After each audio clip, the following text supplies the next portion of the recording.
Hello po, magandang gabi, no? Magandang umaga, nasa panig tayo ng mundo. Pero dito sa amin sa Pilipinas ay, ano po, gabi na. Ayan. Pasado alas 8 na. Pero nasa November 5 pa rin tayo, ha? November 5 of 2025. Kaninong reading itong makukuha natin ngayong gabi na ito? Pwedeng sa'yo, pwedeng sa kanya. Kung kanino magre-resonate. Nakita niyo ba yun? Tumalon-talon pa. Ayan, meron tayong Two of Cups, ha? Bakit po, ulitin ko, maaaring hindi lahat po ay makaka-resonate. Pwedeng sa'yo, no? Pwedeng ganyan. Meron tayong Queen of Cups. Take what only resonates po, ha? Okay? Tignan pa natin. Ayan, pagdasal po natin, ano? Yung mga naging biktima ng bagyo, lalo na sa Cebu, grabe. Ang dami pong mga nasira. Ang dami ring namatay, no? And then, meron tayo ditong Five of Wands. Okay po.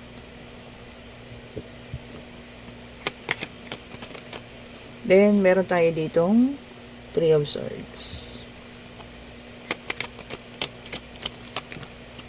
Dalawa agad. Uy. Meron tayong Ace of Cups. Meron tayong Knight of Wands. Ayan. Tingnan pa natin. Napaka ano ng mga baraha, lumilipad-lipad. And then meron tayong Queen of Pentacles. Okay. So ayun na. Meron tayo ditong Six of Cups. Okay po. So sa situation na to, no, naging magulo. Ayan, ha. Talagang as in magulo ang situation na to, no.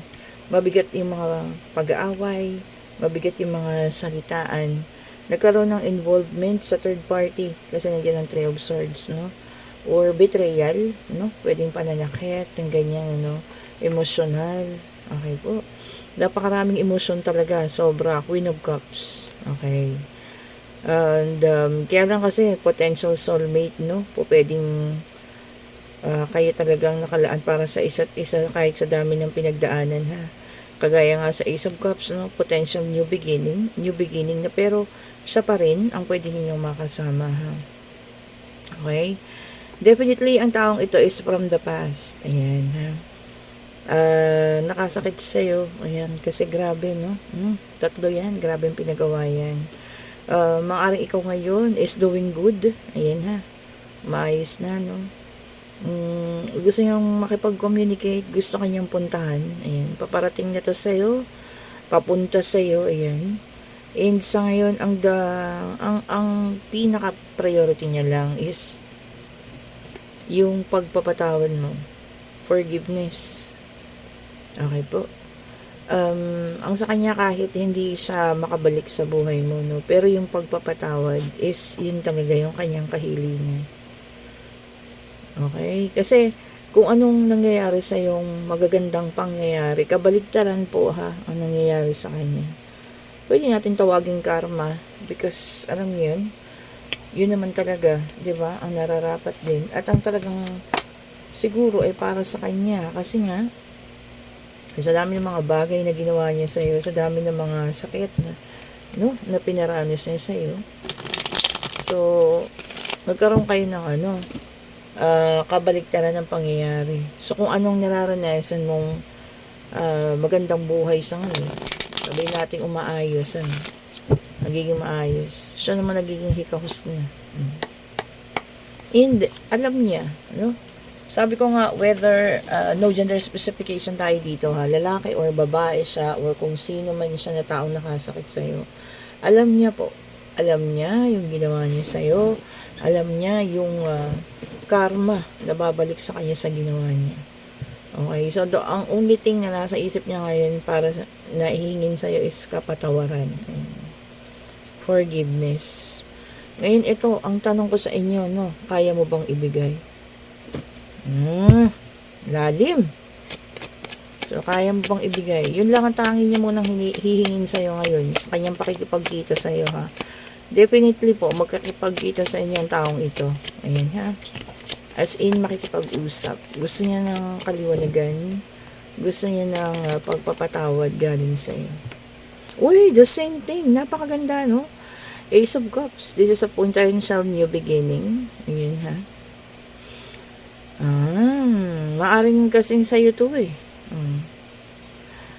You're now heading into a new beginning. Talagang nandun ka, papunta sa pagbabago, pagkaayos, no? Pag-umpisang muli na kahit na mag-isa ka lang, no? At ang inspirasyon mo lang ay siguro sarili mo, pamilya mo, no? Di ba?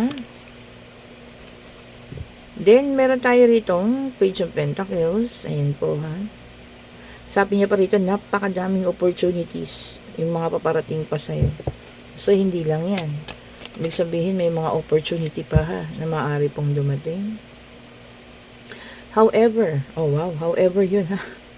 Okay po. Then, meron din talagang, no, mga kaibigan. So, some of your friends, no, kung may kakilala siya, or kakilala mo rin, yung common friends ninyo, o kung ano man ano, hihinga niya ng tulong para makausap ka lang. Oh, di ba?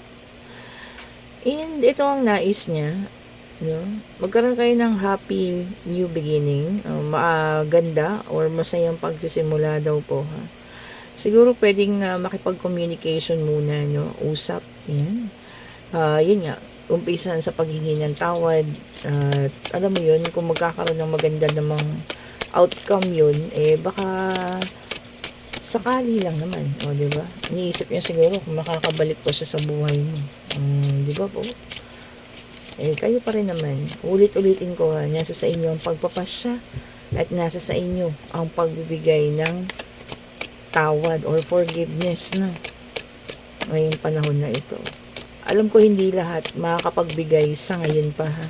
Kasi baka, alam niyo yan, mahirap pa or sariwa pa naman yung pinagdadaanan, masakit pa, diba? Or may palalim na dahilan. So, hindi lahat po, ha? And then, Queen of Wands, ayan, ha? Something, sa ngayon daw, ha, talagang sarili muna ang yung priority, no? Sabi niya rito, no, bettering yourself. Talagang inaayos mo sarili mo, ha? Siguro para sa sarili din, hindi para sa ibang tao, no? Mas okay po yun. Maging maayos tayo, maging okay tayo para sa sarili natin, ha? Hindi po para sa ibang tao. Di ba? Mas maganda yun. Inaayos mo sarili mo, nagpapaganda ka, no? Para po sa'yo yan.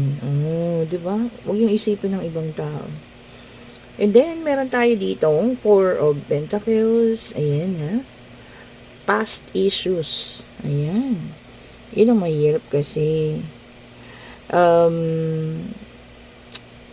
Syempre, no, mga past issues na yan, hindi naman kasi ganun kadaling kalimutan. Sabi ko nga, nandiyan at nandiyan yan.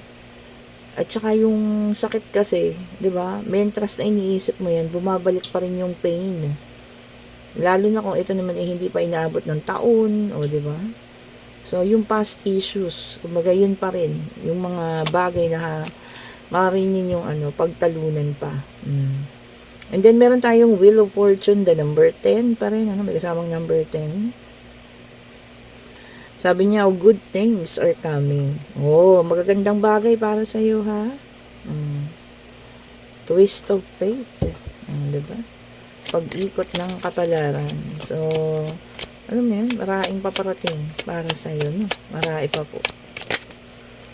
And, yan, meron tayong 10 of Wands. Okay, burden.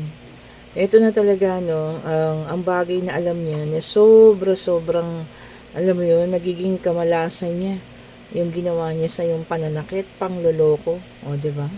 So, alam niya rin po. Alam niya na mali yung kanyang ginawa. Alam niya na, alam niyo yun, yun ang dahilan kung bakit kinakarma siya sa ngayon. Diba? At least aware ka. So, kaya nga siguro ito na, no, hihingi ng sorry, di ba? Hihingi ng pasensya o kung ano man po ito, ha. Ngayon, kayo nga, ulit-ulitin ko, nasa sa inyo pa rin po ang pagpapasya, ha. Forgiveness ang hihingi ng taong ito. Yan ang uunahin niya. Sa oras na, alam mo yun, pumayag ka na magkita kayo. Okay, ito para sa iba naman, ha. Ayan, unang lapag. The Fool, air sign ito, ha. Sabi niya rito, ha. Gusto niya nang mag-umpisa, no? Kaya lang, puno ng hesitation, ano? Or, ba tawag dito? Pagdadalawang isip. Hindi niya kasi alam kung anong mangyayari ba eh. Kung okay ba sa'yo or ano ba, di ba? Hindi niya alam kung matatanggap pa ba ang kanyang paghingi ng tawad, ano? So, mahirap din. Then, King of Cups, water sign ito, Cancer, Scorpio, and Pisces. Ano? Ay, para sa iba pala yun ha. May hihingi din ng tawad sa inyo dyan. And then, sabi niya rito, no? Para sa iba ito, kailangan din nating maging emotionally balanced. O, baka sobrang emosyon naman ang umaagos sa'yo ngayon ha. Kailangan daw po i-balance lang. I-balance ninyo. Okay po? Huwag yung masyadong emosyonal. Pagka sobra tayong emosyonal, kalungkutan, ang kasama po niyan ha. And then, Nine of Cups, Cancer, Scorpio, and Pisces, water sign ito. Ayan. Contentment and satisfaction. So, ibig sabihin, kontento ka ngayon. Satisfied ka sa kung ano man yan nangyayari sa buhay. Lagi nating ipagdasal yan ha. Na alam mo yun, sana laging ganyan na lang. O, diba? At huwag nang pasukan ng kung ano pa bang hindi maganda po. O, diba?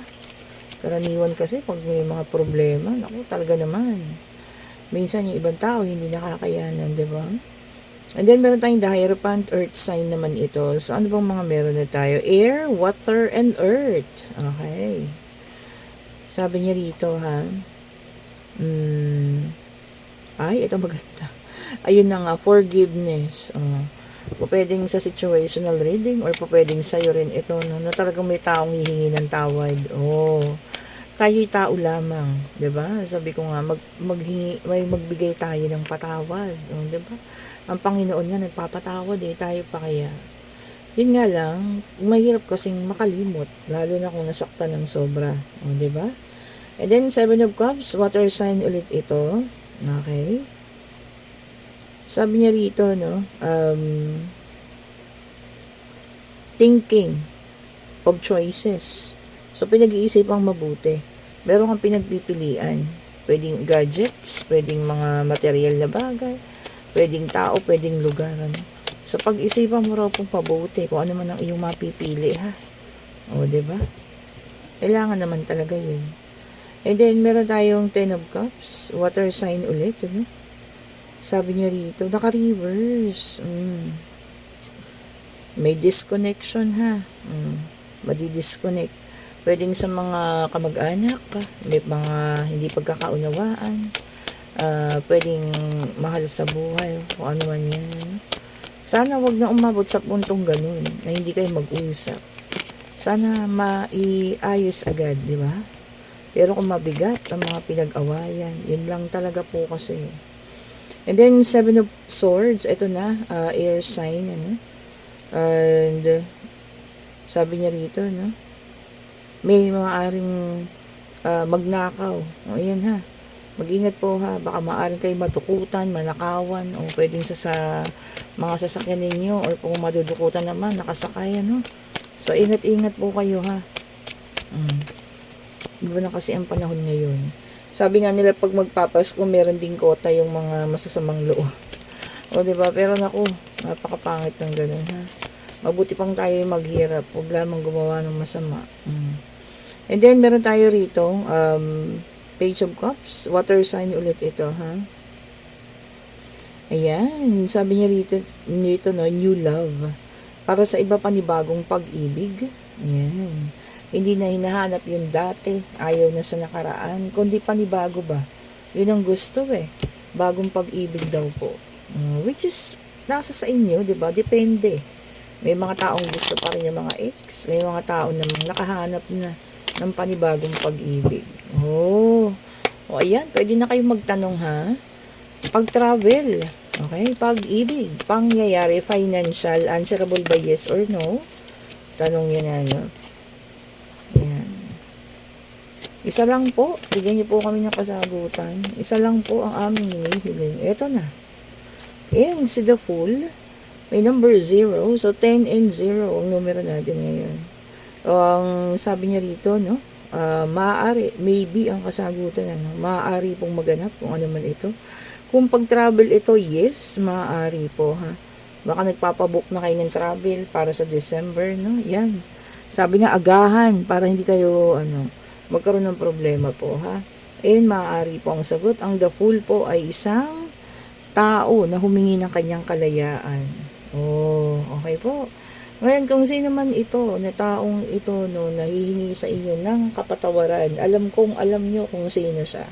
'Di ba naman? Sabi nga ng baraha, ito yung taong sobrang nakasakit sa'yo. Kaya ang unang-una niya munang gustong gawin, humingi ng kapatawaran kung kayo ay magkikita. Ngayon po, ibabalik ko sa inyo ang katanungan, tinanong ko kanina, handa ka na bang ibigay ito sa kanya? 'Di ba? Mahirap kasi, mahirap ho, ha? Especially kapag sobra yung pain na naging cause sa'yo ng taong ito. Okay po, sa inyo ko pa rin iniiwan ang inyong pagpapasya. Ang mga baraha po ay gabay lamang, kung sakaling magbalik ang taong ito. At inuulit ko, ha, hindi po lahat maaaring makaresonate. Pwedeng sa'yo, pwedeng sa kanya, pwedeng kahit kanino po. Okay po? Thank you so much for watching po. Magandang gabi sa inyong lahat. At sa lahat ng gumusto ng ating umorder ng mga merchandise, bracelet at ng ating pabango, ayun siya. Mag-chat na po kayo, nandyan yung link. At kung sino rin na may gustong magpa-schedule ng private reading para sa Friday. O ayan, Thursday na bukas, ha. Para po sa Friday, ayan, magpa-schedule na po kayo. Ayan, thank you so much po ulit. Have a great evening. Ingat-ingat po ang lahat, ha. Bye-bye po sa inyo.